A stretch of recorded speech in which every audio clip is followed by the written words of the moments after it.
Hello YouTube, and welcome to the third video in the series of implementing PERT in Rust.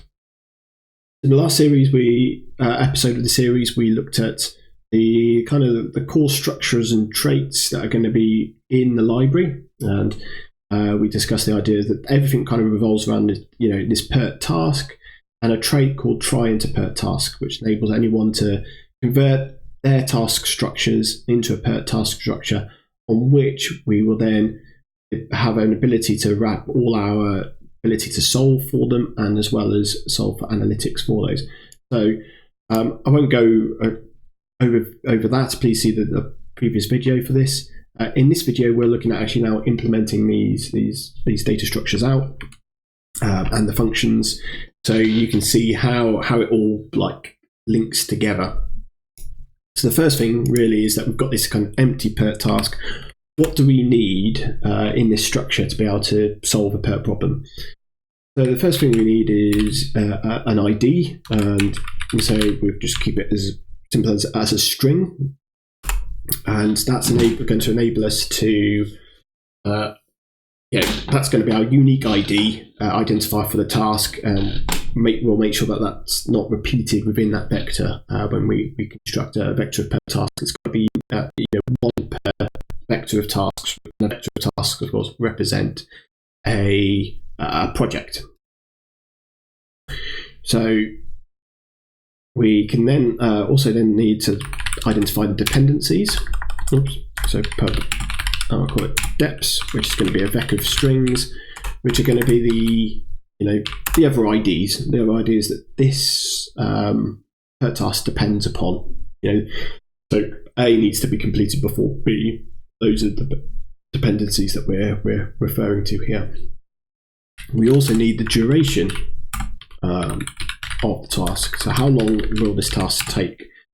And you've seen the previous videos, that duration is typically sampled from it's either set as a constant that is derived from a series of values, a constant value, or a value generated from sampling some level of distribution, be it some kind of triangular distribution or uniform distribution, whatever it may be, that best represents the uncertainty in the time to complete that task.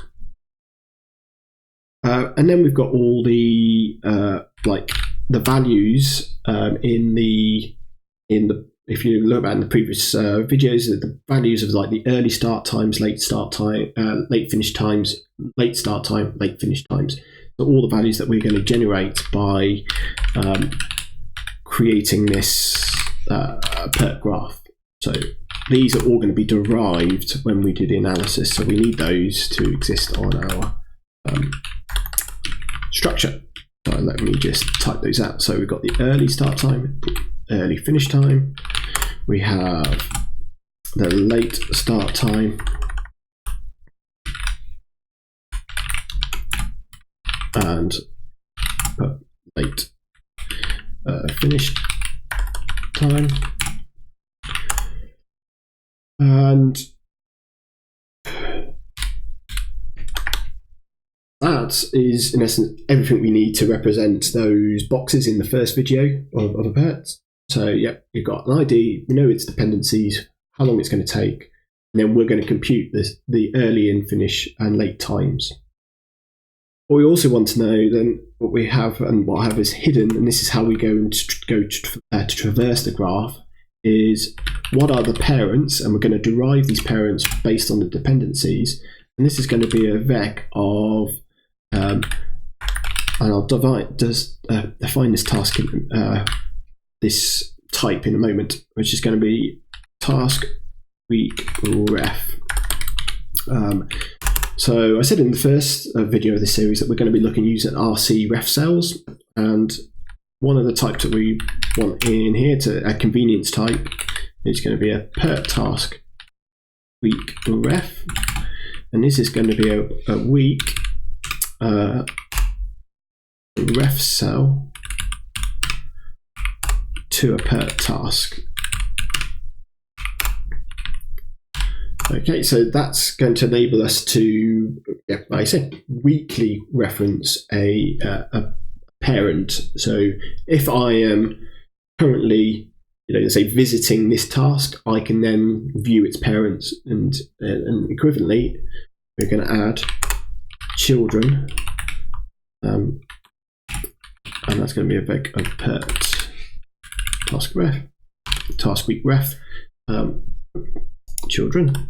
And we can also go downstream and say, okay, what are the children to these PERT tasks? So we can visually, that's our way of traversing. So we're going to have weak ref cell references to those PERT tasks. And we're going to borrow those references when we might want to perform some action on those tasks. It's ref cell and weak, and it's RC because we're going to be single threaded in this solving this problem.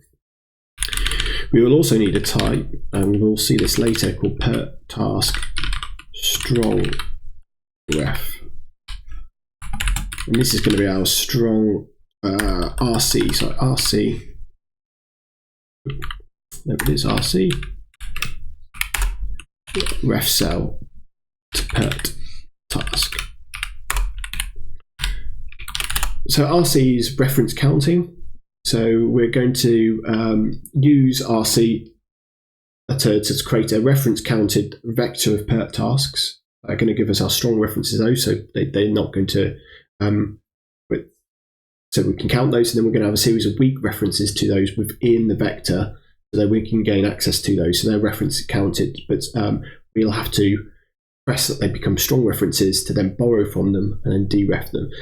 The reason why I've kept these ones as weak is a way of, when we get to it, about how it all drops, how we drop the tasks.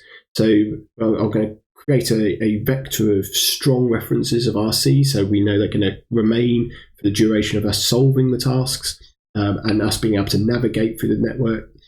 And then when we come to drop it, of course, we're going to drop those the weak refs first and then the strong refs afterwards. So I think it'll become more clear when we start implementing where that strong ref is, and that's when we go into the solve PERT problem. So what we've got, this is the fundamentals of the PERT tasks. The IDs, the dependencies between each of the tasks, which are the strings, the IDs of the other tasks, the duration, and then we're going to be computing the early start times and finish times for those. And we've kept these fields as private because we don't need the users and consumers to generate these parents and children. So we're going to do that during the solve PERT implementation. But here we're going to implement PERT task and give a nice function to enable people to create PERT tasks for them using pub fn new. So that's the pub fn new. And what we're going to say is that anybody needs to give us a string, the deps, which is a vec of string, and duration, which is an F32, and that's going to return a PERT task.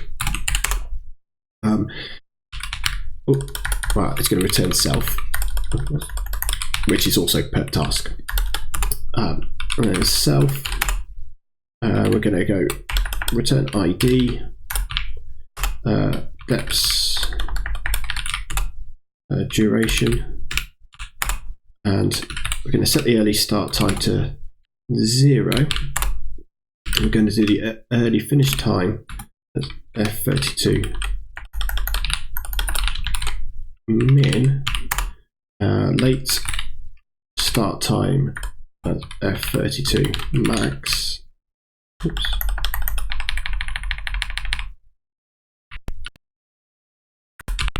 And let's get to late start time. Late finish time as F32 max. Oops. And the parents is going to be a vec of new, so we're not going to have them connected. Oops. Oh, my syntax is going all over the place. Let's clean that up a minute. There we go. And we need to also add children.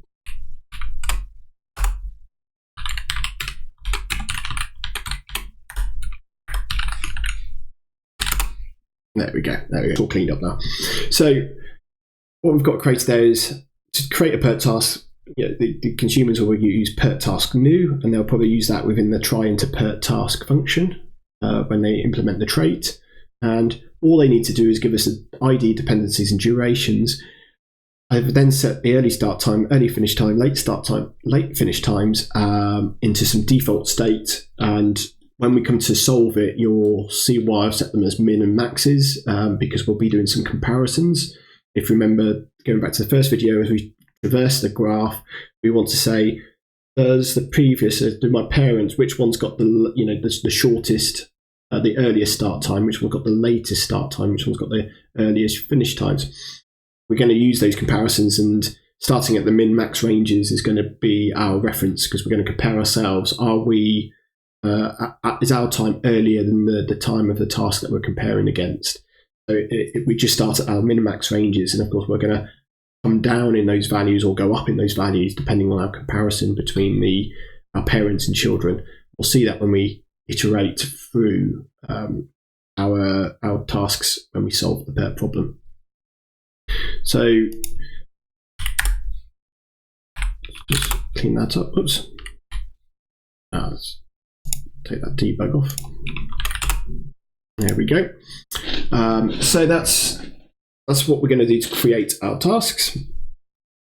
And so we've got the ability to create tasks. And I mean, we can put, normally I'll put some, when they've solved the PERT task, the PERT problem, we can have some analytics and useful data on each of these tasks. So we can report, for example, the PERFN is critical. So report this as self, and it will return a bool. Let's say we're going to look at a difference here. And remember, for a critical task, we've got to have no zero difference between the early start time and late finish start time, or the early finish time and late finish time. Both are equivalent.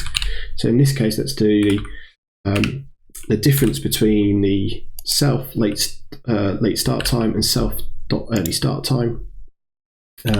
We take the absolute of those, and let's say if the diff is within a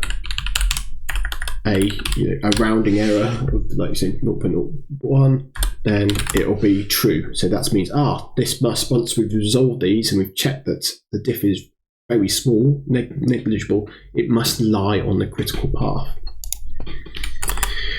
We can also report the slack. So on self, and this is the late start time minus the self.early. So again, it's the actual early start time. So this would give us effectively the value that we need to check for is critical. That'll give us the actual slack within the system. So it's either going to be a very small number, and that would mean it's critical, or some other value. I'll say that's the amount of slack, the amount of movement that we have available for us for that task within the project. So that's us implementing PERT task there. So really all PERT task we want is this creating the new function, and then we've got some nice convenience tools to get some analytics of some facts about that task once we've solved the problem. But necessary for the users, all they need is ID, dependencies, and a duration.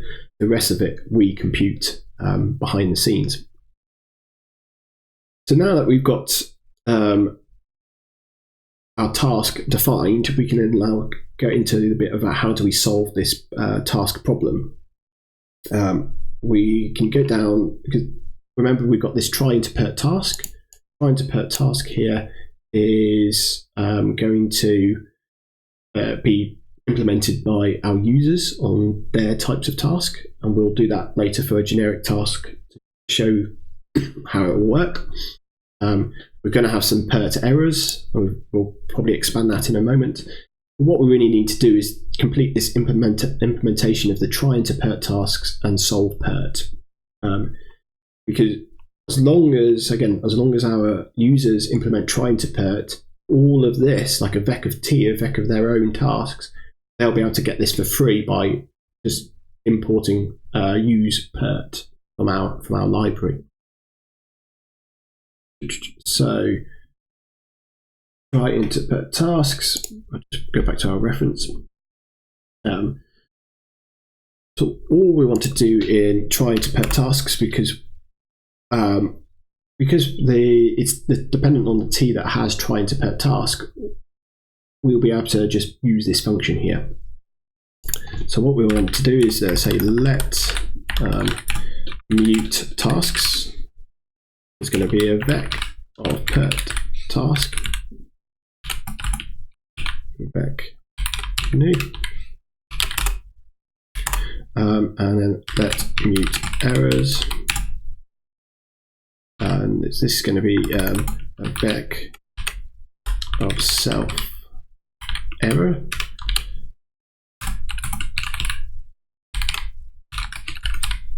And what we're going to do is iterate through the vector of t. So for t in self dot iter. So each task that's for each t, their own task, we're going to try go match t dot try into PERT task, and if OK, we'll get that t. We'll get the PERT task. So we're just going to push that into our PERT task spec. Push that into t task. Oops, tasks plural. If it errors, then we'll do errors push e.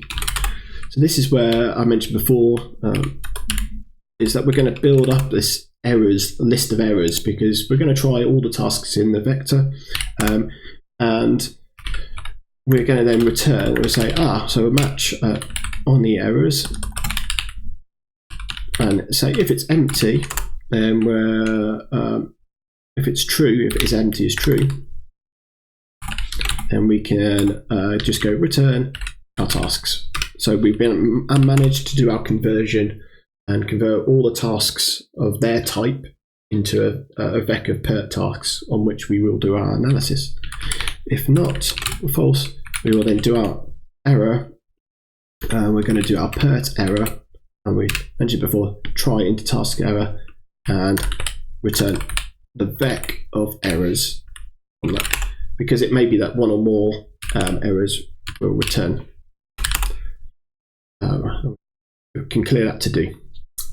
So that's our fn trying to PERT tasks, which then all our users of this library will get effectively for free by simply implementing try into task for their single structure, that single type t. As long as then they have a vec of t and they import PERT from our library, so use PERTy .PERT. So I can type that out. So it'll be something like this. So use PERTy PERT. They'll bring that into their view, I say, and then they'll get that functionality then on any vec t which is within that scope. That's it, bring into scope. So that's the trying to PERT tasks. Now we're getting there to actually solving the PERT problem. We've got our way of defining what a PERT task is. We've got the beginnings here of how we are going to link through parents and children's using weak references, and we will see that in a moment. And we've got this thing that we're going to implement in a moment, use this kind of strong reference for PERT tasks. And you'll see why we need both in a moment. And we've implemented our trying to tasks. So now we're getting to here that we're going to actually solve the PERT problem. So we've got all the building blocks to solve the PERT problem. So let's crack on with doing that right now. So what we can do here is, what we're going to do is wrap our tasks, effectively wrap, is take the tasks, the vec of tasks, where it's given the self, remember it's a vec of t, we need to first do this try into tasks. So we're going to do self. Actually, let's define this because then it might make it a bit clearer of what we're going to produce. We're going to do a self of PERT task strong ref. So what we're looking to do then is self.try into PERT tasks, and we will do a question mark there in case if any time errors, we will then just automatically propagate that up. So that will propagate up because it fulfills per error and is of self error. We will then do into iter. So what we've received there, if everything's okay, it will be a vec of PERT tasks. What we want to do is then into iter, and we're going to map. So we're going to iterate through each of those tasks. T. And we're going to return an RC new ref cell new of T. So we're going to wrap T within a strong reference, the RC, which is a strong ref, within a ref cell, and return that, and we're going to collect all those up, which will give us a vector of PERT tasks of strong references. So they've got some. We need the strong references so we can generate the weak references because they are linked together. So we will be able to generate weak references from our strongs. This gives us our strong references. So only the vector itself is this RCs of ref cell T, and then within it we are going to then construct our weak refs for the parents and children in there. And then when it comes to dropping it, because all those weak references, it doesn't matter that they get dropped first or later. The first thing is that as long as we drop the entire vec of strong references, then that they can be dropped. What we actually end up doing will be to own them all again. We're going to own those back out and then return that vector of PERT tasks. I think that makes it a bit more memory efficient there because we're wrapping these around the PERT task, so it keeps that in memory. We're not going to effectively clone those out. We're just going to use the same PERT task. We're just going to take them outside their strong references of ref cell and effectively re-own them. And the basic is all about the borrow checking here. Is that because we want to borrow references to the tasks in multiple locations in the parents and children, we need those references. So we want to do that, but if we have strong references everywhere, it can be, we don't necessarily need that. We just need the weak references to those because we only need one instance where we own them. So, and we get into challenges of dropping, I believe. So what we want to do is now we've got our task of vec strong ref. We want to then build. I've called this function build parent edges. So we're going to do all the parent dependencies. It's going to be a T. I'll show you this function in a second, and it's going to get a mutable reference to the tasks. So below this, we're going to create a function called build references, build parent edges. Sorry. And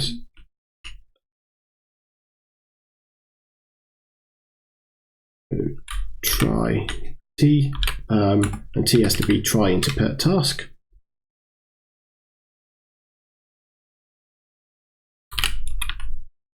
And tasks, it's going to be a mutable reference to a slice of PERT strong ref, and it's going to return a result of nothing, as it's just done its job, because we're going to manipulate the PERT task refs there. We're not going to add any more data, not going to create any data to return here. And with PERT error, we're going to return a PERT error. And of course, the T here is going to be the type of error, even though we're not going to use this T of error in here. It's still got to be related to the T of error that it's come from, which is in the solve PERT. And we will do now a to-do block here for a moment, just so I can.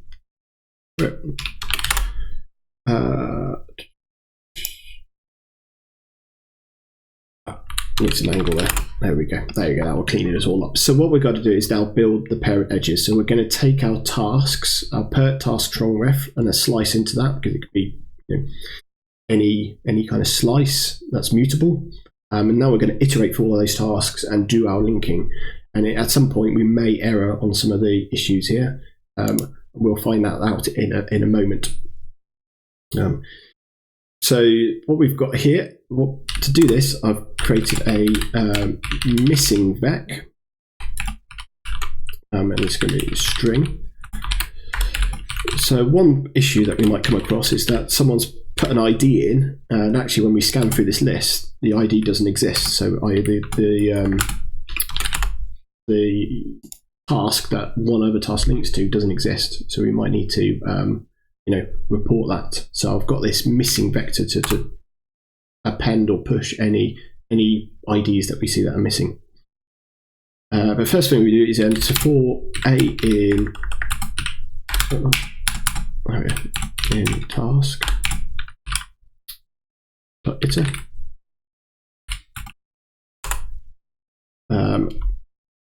We're going to get out at, so we're going to iterate for the tasks. We're going to first then borrow the task because it is behind a ref cell, RC ref cell. So we need to do borrow, and we're going to do a borrow mutable borrow because we might be editing it. We're going to do let the dependencies equal a dot deps to own. So we're going to own a version of the dependencies, and then for d in deps, so for each of the IDs in the dependencies, we're going to have a flag. So let me flag equals false. What we're going to do is scan now. We're going to go back through that tasks list. So for b in tasks,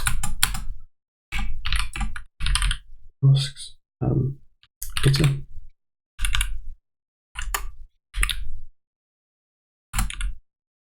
We're going to try and borrow. We're going to borrow the task. So b.borrow, and we're going to check for the ID. We're going to get its ID. If it's equal to d, so this is our comparison. So that must be the ID. We can then do a.parents .push, and then rc downgrade b, and then we can do flag equals true, and we can break. So what we're doing here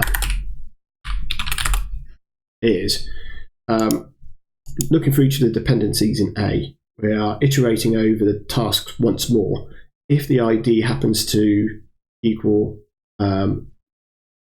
the dependency, if each one of these tasks, then we go, well, that must be a parent of A. A depends on that one. Therefore, we will give it a downgraded weak ref. That gives us the weak reference of the PERT task to A. So that means that if we happen to be in A, we can then navigate to B. And then we then check if flag, if not flag, if we haven't reached a true state, we didn't find it, then we want to do missing.push D. So we have identified a ID that doesn't exist in the vector tasks, so we will flag that. So we'll keep iterating, so this will iterate through all the tasks, updating all the parents of them. If missing is empty, oh, it's not empty, then of course we'll want to return an error. So we need to create an error for this. So error, so we're going to call it PERT error, and we're going to put PERT error missing tasks. We'll put down there as missing.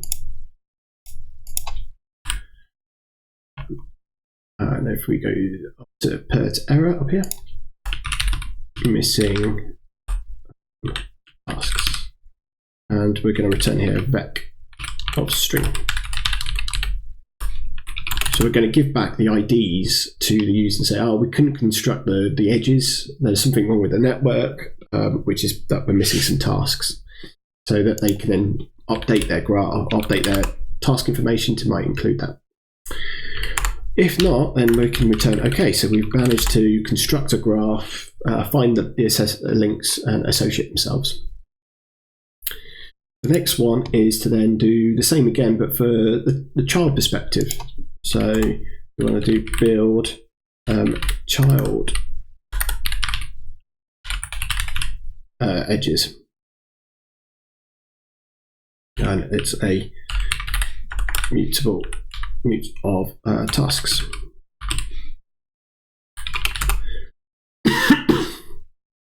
And if I do that,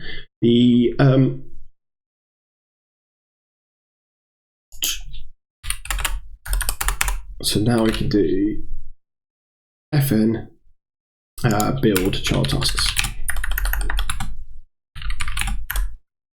build child edges, sorry. And that's going to be, once a set of tasks that are going to mutable slice to a PERT task strong refs. So that's our, the vector, the slice is effectively the graph. That's our graph. In this one, as you can see, edges, there we go, tasks. Because I've done the check in build parent edges for we've already gone down it once, we're just kind of effectively going back traversing backwards. We should have identified any errors with missing tasks in build parent edges. So in this case, we're just going to iterate through and append those tasks. It might be that we should put some error checking here. So yeah, let me know if that's the case. But for now, just we depend on parent edges identifying those issues.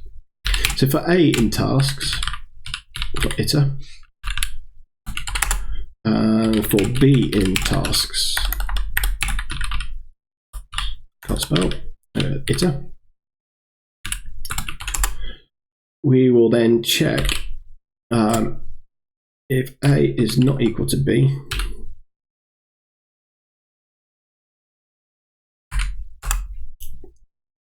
Then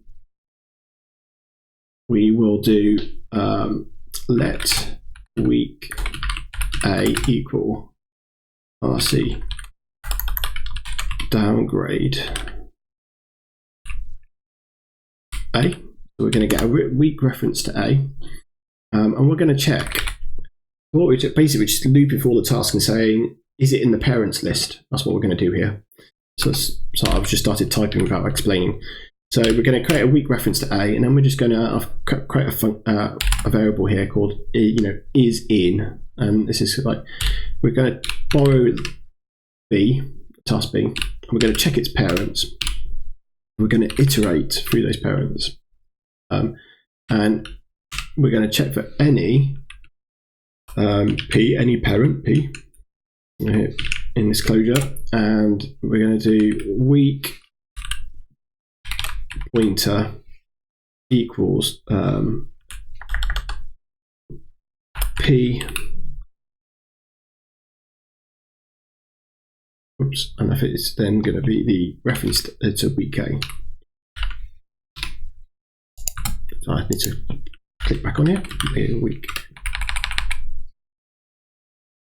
Just double check that for you. Great, yeah. Then if is in, a.borrow mut dot children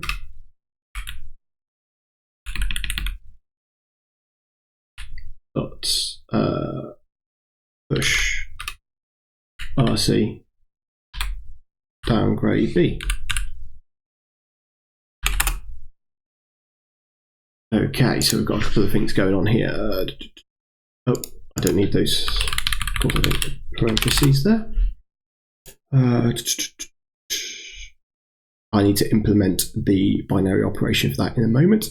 So what we're going here, before I do that, I just want to say, so for A in task.iter, for B, so we're just kind of, just comparing all the tasks with one another.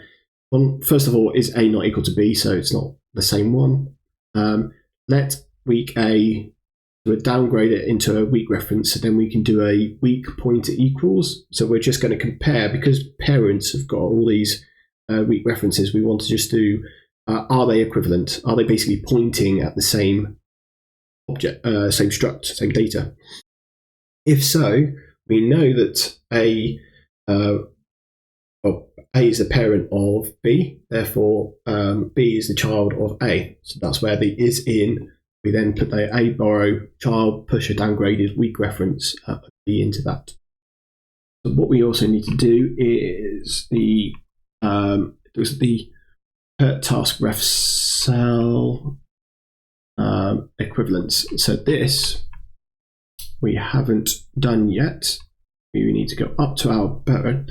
And actually, it's highlighted up here as issue. An implementation for partial equals might be missing for PERT task. So what we want to do here is derive PERT partial equals for. We don't want it to automatically try and derive it. We're going to implement it ourselves. So because it's going to try and partial equals across all the data. What we want to do is do our own impl partial equals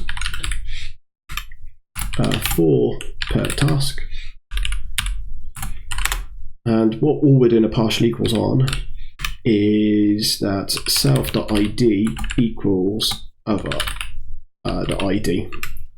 So they can't have the same, they're equivalent if they have the same ID, because we should only have one of that ID within our vector. And I believe I might need to check. Yeah, again, there'll be additional error checking in here to say when we construct the vector of PERT tasks, we could imagine doing another check there to say whether a ID appears twice. So we could say multiple occurrences of the same ID and do some further error checking there.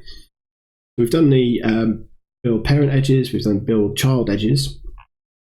So when we've done that there, we've effectively created our graph, which is kind of tied within this vector. So the vector is of PERT task strong refs is effectively the project graph. And it's constructed, it's got a lot of series of tasks. Within those, the tasks have already built they've got their own associations with the tasks they depend on. They've got the parent and child. So the edges are kind of within the structures themselves. They're not in a separate list of edges here. It's all built into the structure itself. So that's those two done. So I can probably just, for now, to keep us up, done. Done.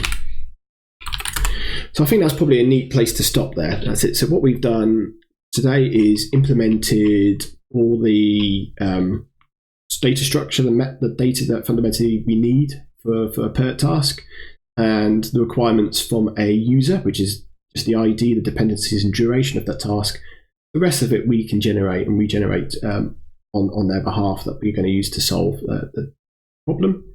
We've implemented some functions that you can imagine once we've completed our solve PERT problem. So we can then traverse those tasks and say whether it was a critical one or what slack time it has. So we've implemented those today. We've also implemented our try into PERT tasks, where we will return a list of tasks that have been successfully created, or a list of errors associated to the tasks that have errored, which were unable to be transformed into a PERT task. which is necessarily it's the one that we use more, but the one that the users will typically use is just simply solve PERT, because we want to use the find to PERT tasks and then straight into a RC ref cell strong reference vector, which is our graph that we're going to then traverse, and we've then built up the edges both for the parents and childs. So that's the functions that we've done there. The parents here, we have looked to make sure that the ID is there. If not, we're at error, say some IDs are missing. All we've done is iterate through looking at the dependency list that was given to us by the users and constructing the parents there. And then likewise, we have then looked at the child edges, which is then go over it again and seeing if they've got weak pointers or weak reference within the parents list. Therefore, it must be the child of the other. So we've then built the child edges. So I think that's a good place to stop for now. And then in the next episode, we will look at how we then solve the PERT problem. So solving for the early times and solving for the late times.